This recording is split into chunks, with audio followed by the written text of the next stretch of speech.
famed for fun, drama, and some confrontation, the hugely popular Ricki Lake Show graced our screens for more than a decade back in the 90s. Now, for her new podcast, Ricki is revisiting her own iconic show through, if you like, a modern lens. Lots of people don't look back at their interviews, but you've decided to make a whole podcast about looking back. Yeah, the show, it was 30 years ago I did the pilot. I was 23 years old.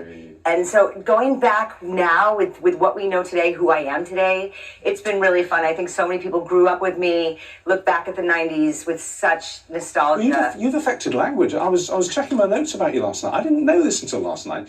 That expression, talk to the hand. Oh, yeah. That's you. That's your show. Yes, I guess I have that. You have me to blame for that. And another one, he or she is not all that. You're not all that. That's your show. Or you are all that and a bag of chips. Yeah, I don't know, there's so many things that came out, and you look at where we are now with how TV and entertainment content is fragmented. There's thousands and thousands of things to choose from.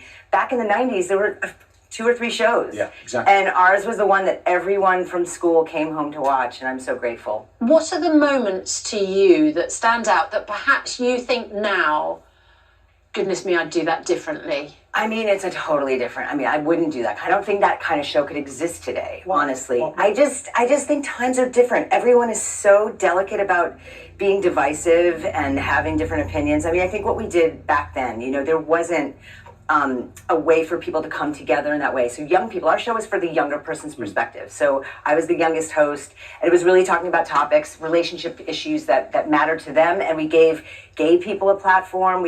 Anyone that was marginalized or unrepresented was able to watch TV at 4 or 5 o'clock every day and see themselves represented, and I loved it. You are very open, you're very honest, and you share a lot. And when I saw you just a moment ago, I just noticed, because you're wearing short sleeves, yes. You have a tattoo. I do, and I've never had a tattoo until I got this one. My beloved husband passed away from suicide and bipolar 5.5 years ago, and so this was his wedding vow to me that I found on the stationery after he died, and it says, "I vow to continue loving you." Aww. And it's not only a message from him, but it's a message for me to continue loving myself, and it's that relationship and that loss was definitely the darkest period of my life, but through it, so many gifts have come out of it. I'm now remarried, and I'm very much in the happiest place I've ever been in my life. You say he was bipolar. Did you in any way sort of see it coming? No. No. And I didn't even know what bipolar was. He had told me when we met that he was diagnosed bipolar, and I was like, oh, yeah, we all have our stuff. I'm a control freak, I know.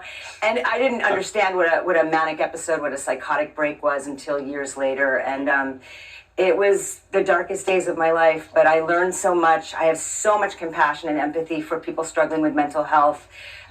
Clearly what's going on in the world, it's just such a challenging time, but I think it's made me such a better person. Yeah, I'm sorry for your loss, and how incredible to be able to wear that and as a reminder. We've been talking about that, haven't we, this morning, about celebrating life. Celebrating life. Absolutely. And the work I do, I want to just mention that I also make documentaries, and I have a documentary that's screening tonight here in London at the Vagina Museum, and it's called The Business of Birth Control. So I get to do these, all these different types of projects. It's interesting you mention that, because talk about going back in time. Something hugely significant has happened in America, which I'm sure you as a feminist are concerned about. You're talking about Roe v. Wade. The overturning of the right to abortion. Unconscionable that we're just, I can't even get the words out how important it is for women to educate themselves about their options when it comes to their health. Yeah, but in the face of a law which says in some states now, we're not going to give you that right that you had up until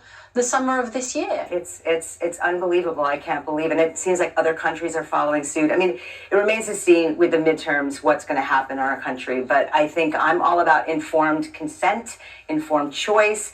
I am for all options. I want more options available to us women. Talking about your incredible life and everything, I think the reason you're the person you are, the survivor that you are, is that you're so open. We said to you at the beginning of this, just before we came on air during the break, is there anything you don't want to talk about? And you said, ask me anything. And then you gave a little bit and you said, except my weight. Except how much I weigh right now. That's the one thing I don't really want to answer, or may not answer truthfully. No, but I what you see is what you get. And I think that's why my talk show was so successful back then.